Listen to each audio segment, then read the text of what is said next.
Okay, అలా కాదు నేను అనేది. నా ప్రాబ్లం ఏంటో చెప్తాను. If it is somewhere far fetched అవేగా ఉంటే లేదు. ఇక్కడ నుంచి జీవన్ అది అదే కదా గోదావరి. ఇక్కడి నుంచి డైరెక్ట్గా వెళ్ళిపోతుంటే ఫిష్ కంటామినేషన్. నేను అనేది సార్ ఎన్వైరన్మెంట్కి మనం బేసిక్ గౌరవం కూడా ఇవ్వకపోతే నేను అనట్లేదు. నేను అన్నది ఏంటంటే how many years it's been this industry? 20-30 years.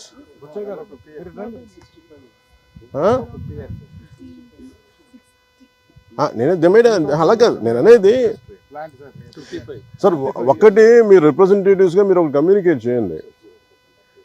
మేము ఏదంటే లాకౌట్ చేస్తామంటే ఇన్ని లాకౌట్ చేసుకోమని చెప్పండి. ఏంటంటే 9 పైసలకి 1 ఎకరం ఇస్తున్నప్పుడు sir we will see from the government side, I discuss it in the cabinet. లేదు వాళ్ళకి నష్టాలు వస్తున్నాయి, మేము will give some incentive, at least will protect health of people కదా. అందుకని అలాగే 12 కోట్ల బకాయిల వాళ్ళు 13 కోట్ల బకాయిలు మీరు అందరూ కూర్చొని ఏం చేస్తారని మీరు నిన్న పంచాయతీలో కాదు సార్, నా పంచాయతీలో 250 రూపాయలు నేను కలెక్ట్ చేస్తున్నా ఒక్కొక్క ఇండివిజువల్కి. వెన్ యూ లీవ్ ఇట్ జనాలు కోపం రాదండి. మరి అలా కాదు, మీరు క్యాబినెట్లో చెప్పాలి ఇవన్నీ.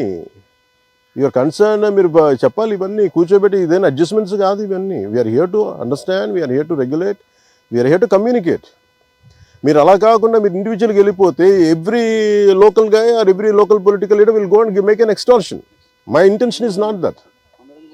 My intention is it is to correct them, correction. ఇలా ఎవరైనా సరే పీసీబీ వాళ్ళు ఎందుకు భయపడతారంటే ఇట్ బికమ్స్ అన్ ఎక్స్టార్షన్, బెదిరించేస్తారు, అందరూ పెడతారు. అది చెప్పట్లేదు. ఆయన సంబంధం ఏం చెప్తాం? ఇప్పుడు పొలిటికల్ విల్, పొలిటికల్ లీడర్షిప్ ఇది కలెక్టివ్ ఫెయిల్యూర్. అది కూడా ఎందుకు వచ్చింది? ఇప్పుడు కూర్చోబెట్టి మీరు పుష్కరాలని చెప్పి పుష్కరాలు మనం కూర్చోబెట్టి మనం ఏం చేస్తాం? పన్నీర్ స్నానం చేయించక్కర్లే, కెమికల్ స్నానం చేయించకూడదు కదా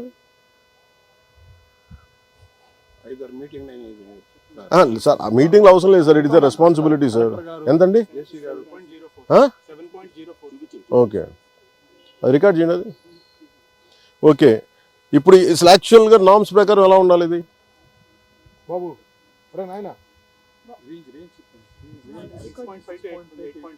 అలా కాదు, అకార్డింగ్ టు ద స్టాండర్డ్స్ ఎలా ఉండాలి? గురబ్ డెక్ ఉండకూడదు. మరి మీరు ఎందుకు అట్లీస్ట్ మీరు మాట్లాడాలి? గురబ్ డెక్ ఉండకూడదు చెప్పి ఎట్లా మీరు పంపించారు notice at least from your side? Whose ఆరు గారు ఇక్కడ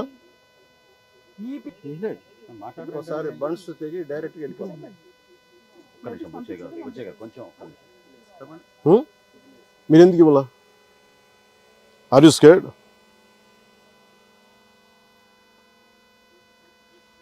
కాదు సార్, మీరు నేను అనేది స్ట్రింజెంట్ కూర్చున్నప్పుడు మీరు కన్సర్న్ రైజ్ చేయకపోతే ఇప్పుడు రేపు పొద్దున గొడవ వస్తుంది సార్. గొడవ వచ్చినప్పుడు as an environment minister the question won't be directed to honourable CM. Okay, the question won't be addressed to anybody else. It will be concerned only to environment minister, not to our principal secretary also, not to our chief also. ఆయన ఎదురుకు వెళ్ళి కూర్చోవాలి తప్ప నేను కూర్చొని సమాధానం చెప్పాలి ప్రజలకి. That's why I'm asking you, have you done your job? Either you're hesitant, maybe some political pressure, or else you compromise. These are the 3 things. మీరు ఇంత వెల్స్ ఉన్నాయి, మీరు కూర్చోబెట్టి హైసియాంత ఉండకూడదని మీరు నామ్స్ చెప్పిన తర్వాత మీరు ఎందుకు ఉన్నాయి ఇక్కడ? మీరు డైరెక్ట్ ఓవర్ఫ్లో వద్దు, వర్షాలు వస్తే వెళ్ళిపోతాయి డైరెక్ట్. అదే కదా, మీరు మీ పిల్లల్ని తీసుకెళ్ళి మీరు చేయిస్తారా? ఆ నీళ్లు తాగుతారా? తాగరు కదా. తాగక్కడ కనీసం మునగరు కదా. 13 కోట్ల బకాయిలు ఉన్నప్పుడు on what basis they can be with that kind of attitude? మీరు అడగాలి కదా ఇవన్నీ. 5-6 మీటింగ్లు కాదు madam, you have to enforce it. You are the district collector. It is not about pending in court. You have to apply to the court in the most with fervour and commitment. Then you should brought it us, no? You should tell. మీరు CM మీటింగ్కి వెళ్తున్నప్పుడు మీరు ఇవి కదా చెప్పాలి.